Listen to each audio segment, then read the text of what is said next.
പൊട്ടിവീണ വൈദ്യുതി കേബിളിൽ കുരുങ്ങി സ്കൂട്ടർ യാത്രികർക്ക് പരിക്ക്. ശാസ്താംകോട്ട കരുനാഗപ്പള്ളി റോഡിൽ മൈനാഗപ്പള്ളി പുത്തൻ ചന്തയിലായിരുന്നു അപകടം. തഴവ സ്വദേശികളായ സഹോദരങ്ങൾക്കാണ് പരിക്കേറ്റത്.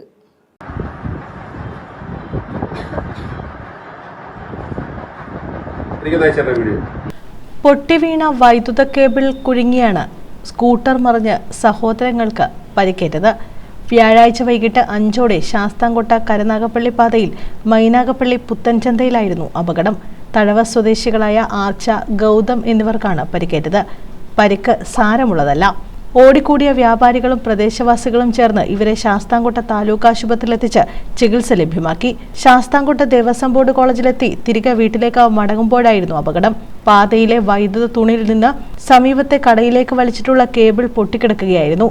ഇത് ഇവരുടെ ശ്രദ്ധയിൽപ്പെട്ടില്ല. കേബിളിന്റെ അഗ്രം സ്കൂട്ടർ ഓടിച്ചിരുന്ന ആർച്ചയുടെ കഴുത്തിൽ കുരുങ്ങി.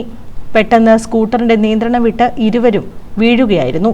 വാഹനത്തിനും വേഗം കുറവായതിനാലാണ് ദുരന്തം ഒഴിവായത്. തിരക്കുള്ള പാതയിൽ കേബിൾ പൊട്ടിക്കിടന്നത് അറിയാതിരുന്നത് KSEBയുടെ വീഴ്ചയാണെന്നും ആരോപണമുണ്ട്. News bureau, Sasthamkotta.